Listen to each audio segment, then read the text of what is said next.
오늘 아침에 조선일보 이면에 보면 가상화폐 촉이 왔다. IT 3인방이 모두 국내외에 거래소를 열었다.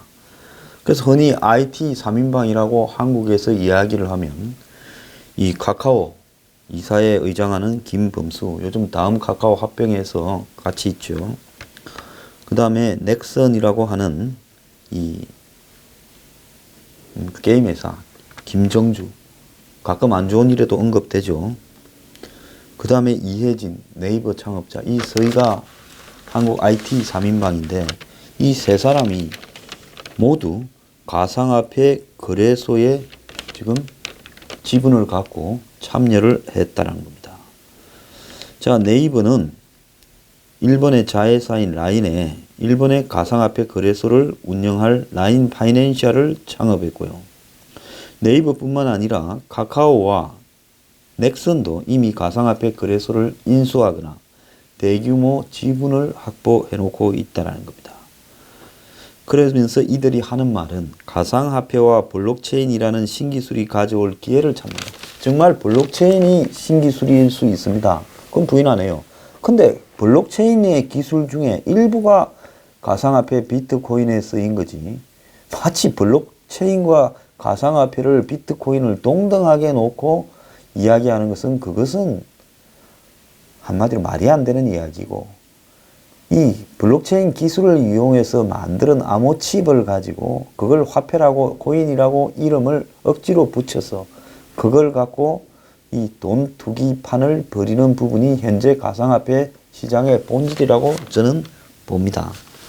자, 그런데 이들이 이렇게 궁색한 변명, 단순히 가상화폐 투기의 편성에 수수료를 얻으려고 하는 것은 아니다.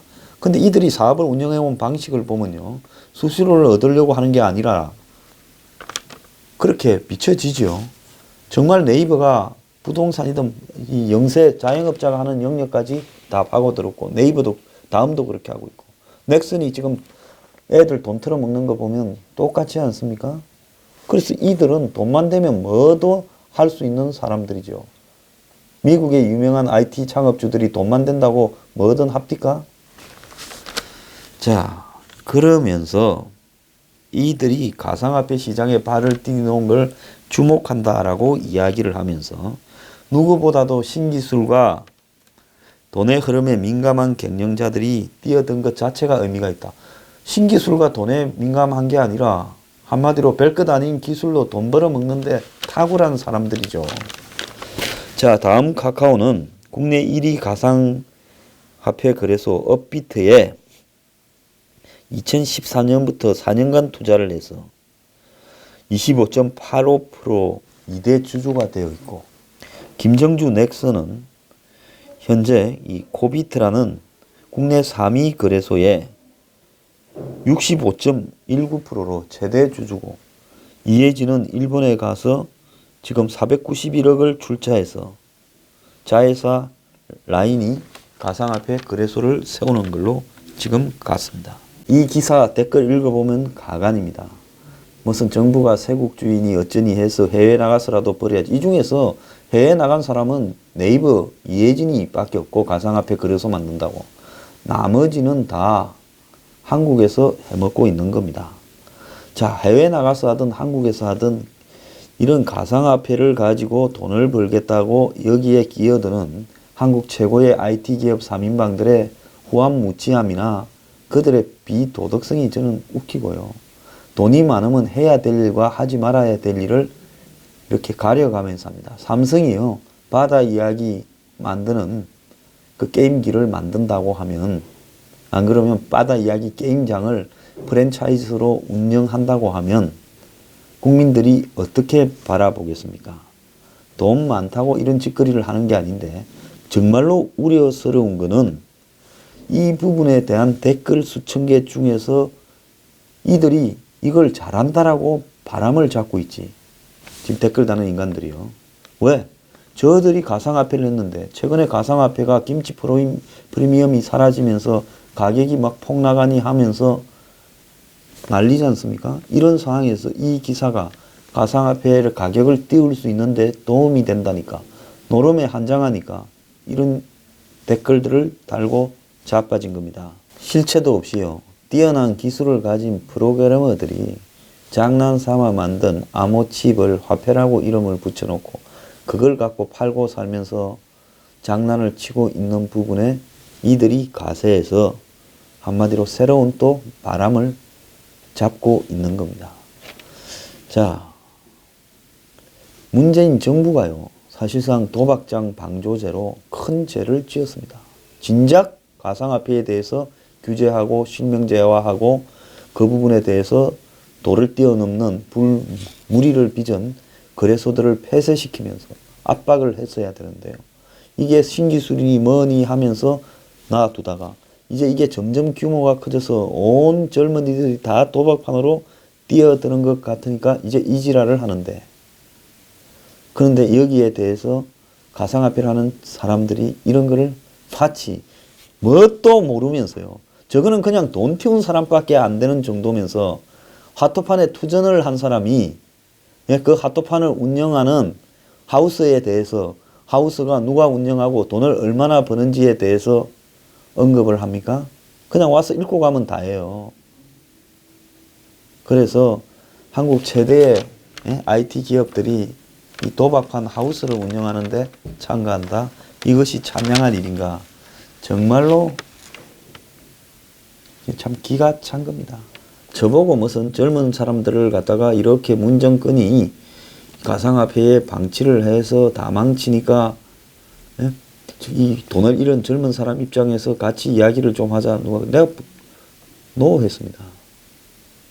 문정권이 이걸 방치한 부분은 방치한 대로 책임을 물어서 나중에 책임져야 될 일이고, 이게 결국 경제 붕괴의 한 원인이 되어서 문정권이 나중에 덮어쓸 수밖에 없다.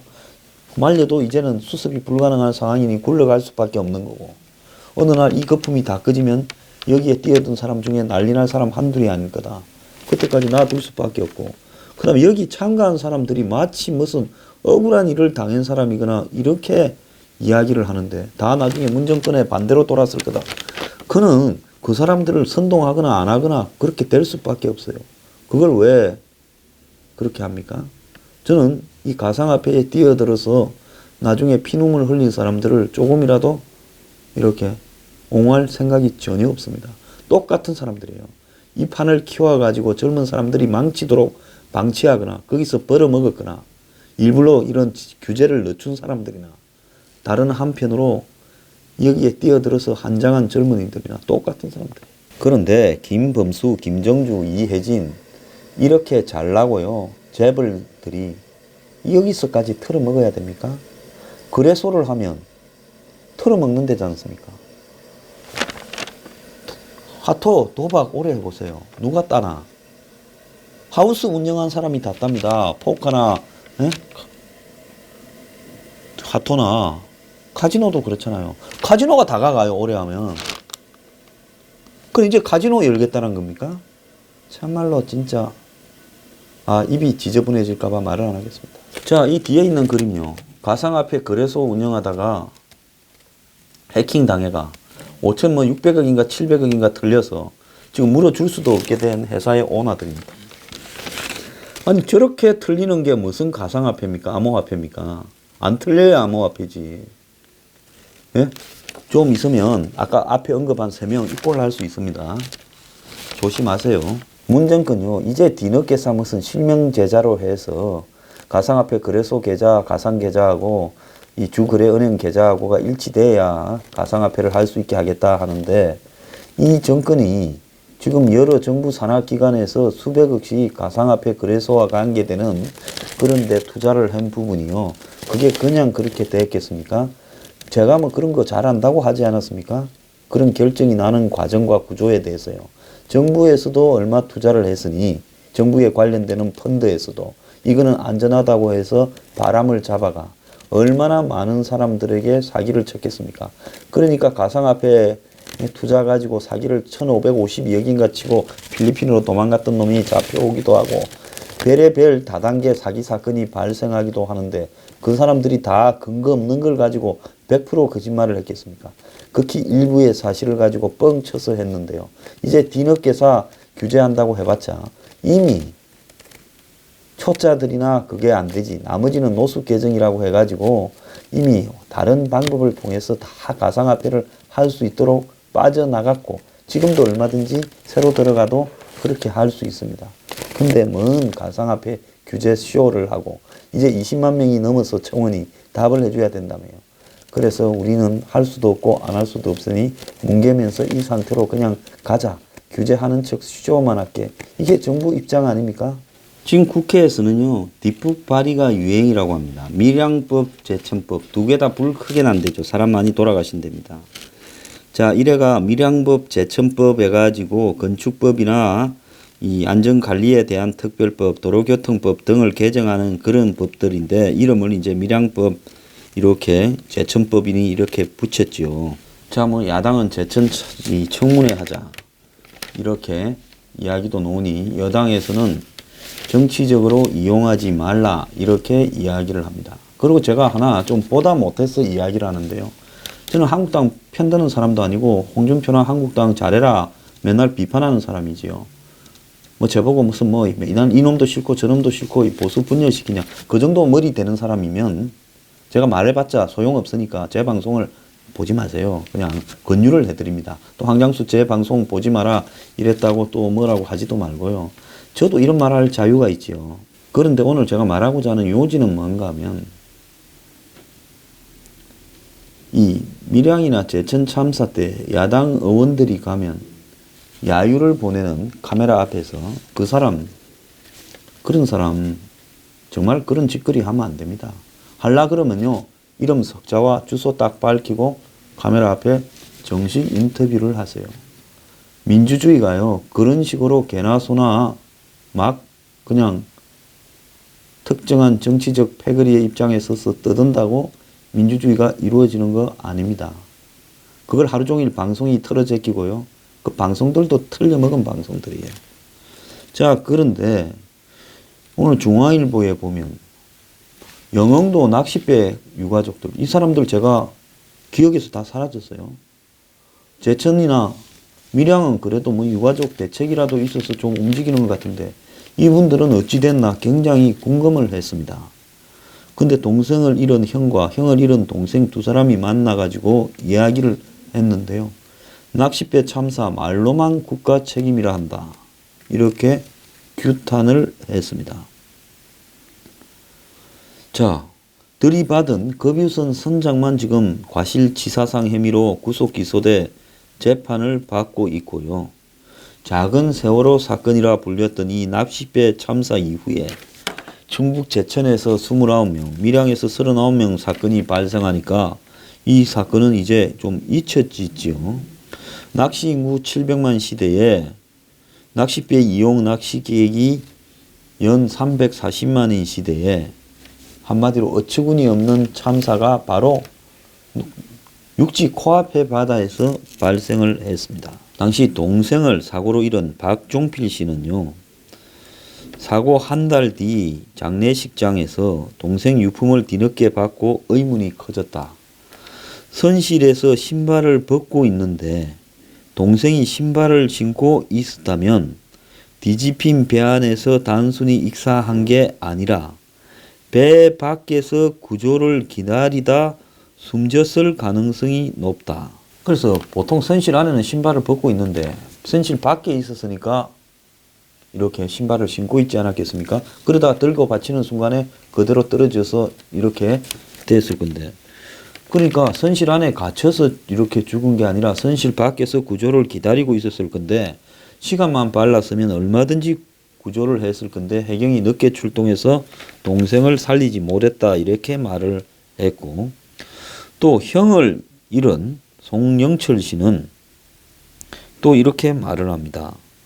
그때는 아마 이 두 사람이 쌍둥이 같아요. 나이가 같은데 사고 직후에 내가 바다 한 사람은 죽고 한 사람은 살아나왔어요. 쌍둥이 중에. 사고 직후 내가 벌컥벌컥 바닷물을 마시면서 정신없이 배 밑에서 헤엄쳐 나왔을 때 선창 1호 주변에 살려달라는 소리가 몇 군데서나 들렸다. 박 씨는 송 씨가 들었다는 살려달라는 외침이 자기 동생일 수도 있어서 가슴이 아프다고 했습니다.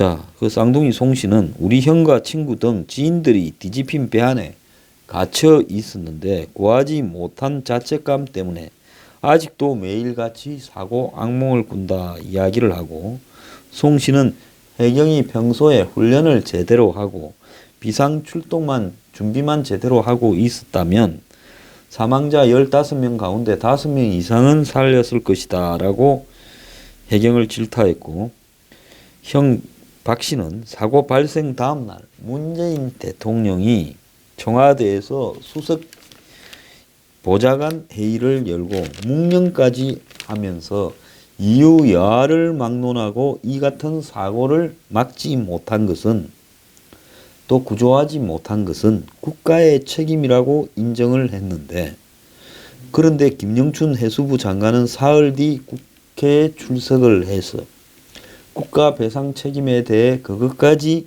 인정하기 어렵다고 딴소리를 했다고 분노를 터뜨렸습니다. 박 씨는 대통령이 유가족을 상대로 책임지지 못할 말을 했다. 유가족이 당했다.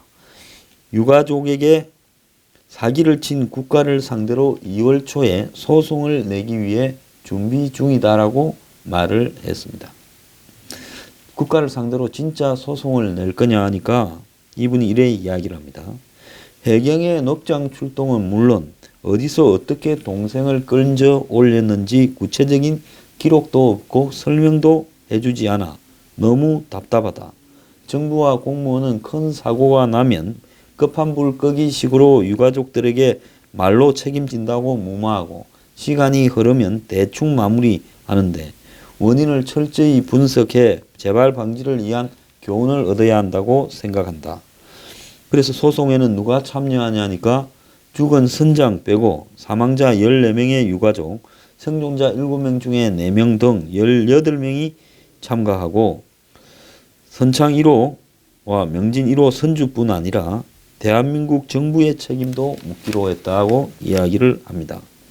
정부 책임을 인정받기 어려울 텐데 이야기를 하니 안전 문제에서 국민이 좀 불편해도 절대 타협하면 안 된다. 국가든 정부든 공무원이든 잘못했으면 이번에 확실히 바로 잡아야 한다. 해경 측은 이 사고가 난 이후에 신형 구조함이 그렇게 이제 배치가 됐다 이랬는데 다른 해경 거를 갖다 놓고 영흥도 파출소에 갖다 놓고 그래가지고 마치 그게 이제 해결이 된 것처럼 이야기하는데, 원래 있기로 한 보령 그 파출소에서 사고가 나면 또 어떻게 하냐는 거죠. 그래서 유가족들은 15명이 숨지자 국가 책임이라고 인정했는데 해경은 인명피해를 키운 공무원들에게 뒤늦게 주의 경고 등 경징계만 하고 이 사건은 다 덮어버렸다라고 분노하고 있습니다. 자, 이 모든 것이 출발이요 세월호에서 기인합니다. 세월호에서 구조를 제대로 못했다고 국가 책임을 거론하면서 특별법을 만들어서 국가가 모든 비용을 다 내고 보상까지도 하게 되어버렸습니다. 사고친 일가에게 받아내기로 한다는 돈은 하나도 받아내지 못하고 그냥 끝나버렸습니다. 그리고 국민의 피 같은 세금이 다 세월호 보상에 1인당 평균 10만원꼴로 나갔습니다. 이제 제천, 밀양, 영흥도 낚시배 뭐가 다릅니까? 전부 다 공무원들의 잘못이나 국가의 법미비나 이런 것들이 있었습니다. 넉장 출동도 있었고 제대로 구조하지 못한 부분도 있었고 여러 가지가 복합되어서 다 벌어졌습니다. 그러면 300명 이상만 죽으면 국가 책임이고 299명이 죽으면 개인이 다 알아서 해야 되는 겁니까? 애초에 그런 사건이 발생했을 때 한마디로 정치 논리나 목소리에 좌우되는 게 아니라 원칙으로 이런 문제를 해결하는 쪽으로 갔어야 되지요. 안 그러면 전부 국가가 책임지고 전부 다 보상을 해주는 쪽으로 가거나요. 일단 이런 선례를 만들어 버렸으니 세월호와 밀양과 제천과 영흥도는 뭐가 다르냐 하는 겁니다. 이 모든 단초를요 정치권과 현 여권이 다 이렇게 불러일으켰습니다. 문재인 대통령도 세월호 텐트에 가서 뭐 열흘씩인가 단식도 했지 않습니까? 다 책임지기 바랍니다. 국가 배상을 해줘야 된다고 저는 생각을 합니다.